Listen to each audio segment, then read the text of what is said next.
사실 고민을 많이 했어요. 이게 품새풀이가 제가 예전에 영상으로 한창 했기 때문에. 근데 사모님들 정도면 아시죠? 이제 격투 시합을 나가신 분도 있고 안 나가신 분도 있지만 설령 안 나가셨더라도 저희의 방식대로 많이 수련을 해왔고, 그러면 저 품새풀이에서 얘기하는, 그러니까 품새에서 하는 동작들을 뭐 밑으로 잡는다든지 아니면은 뭐 어떻게 써먹는다든지 이런 거는 전부 다 이미 알고 계시고, 솔직히 말하면은 사모님들도 아시겠지만 그 품새 그 동작 그대로 풀이를 하지를 못해요. 상당히 말이 안 되는 게 많고 어거지가 있습니다. 근데 그러면 이거를 우리가 품새를 필요 없다고 해야 되냐라고 하기에는 이미 너무 오랫동안 우리 문화로 자리 잡았고, 그리고 이게 실전적인 관점뿐만 아니라 어떤 문화적인 관점이나 철학적인 관점으로 접근을 하면은 할 수 있잖아요. 그런 부분에서 우리가 지켜야 하는 어떤 문화는 맞죠.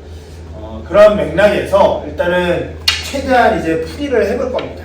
일단은 이게 좀 말이 안 되는 지점부터 설명을 해드릴게요. 우리가 기존 격투기를 하다 보니까 뭐 그게 입식타격이 됐던 종합이 됐던 간에 어떤 겨루새라는 게 있잖아요. 이 상태를 유지하며 싸우고, 물론 걸어가면서도 싸우는데 어떤 말이 되는 이제 동작이 필요한데, 예를 들면 이런 거예요. 말이 안 되는 게 있어요. 시사원에서. 예를 들어서 뭐 이렇게 돌려차기 같은 거, 뭐 돌려차기 같은 걸 차요. 그러면 뭐 이게 아래 맞기를 할 거 아니에요. 이런 식으로. 그러면 아래 맞기를 하고 내려놓으면은 그냥 하면은 그냥 이게 질기가 되는데, 아래 맞고 나가면서 지른다는 게 타점이 안 맞아요. 예를 들면 더한 건 뭐예요? 이장 같은데 요런 거 있잖아요. 이거를 도대체 어느 상황에 막았길래 이게 되는 거냐고요. 그러니까 여기서부터 막히는 거예요. 그래서 저도 그렇고 뭐 다른 품새풀이 하는 분들도 아래 맞고 지르기가 있으면은 뭐 했으면 맞고 지르고 뭐 이런 식으로 하는 거예요. 근데 엄밀히 말하면 이건 품새 동작이 아니잖아요. 그런 부분에서 상당히 막히는 거거든요. 내심 엄청 찝찝해요. 푸는 사람 입장에서.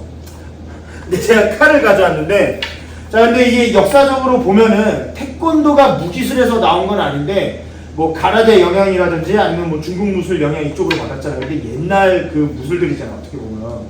근데 옛날에 맨손 싸움이라는 게 사실은 의미가 없거든요. 다 무기술에서 저걸 한 거지.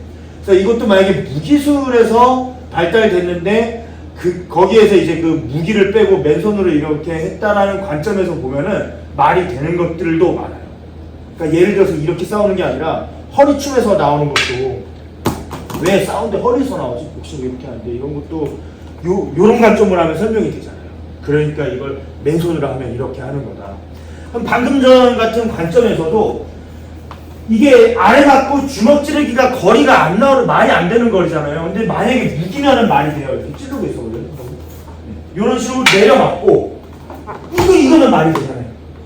이해가 되죠? 그래서 이런 관점이면 또 이제 상당히 이게 거리적인 관점이라든지 이게 말이 되는 게 있어요. 근데 이거를 우리가 맨몸으로 해야 되다 보니까 상당히 어려워집니다. 그래서 제가 이거를 설명드린 이유는 수련생들한테 설명을 하실 수도 있잖아요. 근데 이런 얘기 하시면은 이제 조금 흥미로워 할 것 같습니다.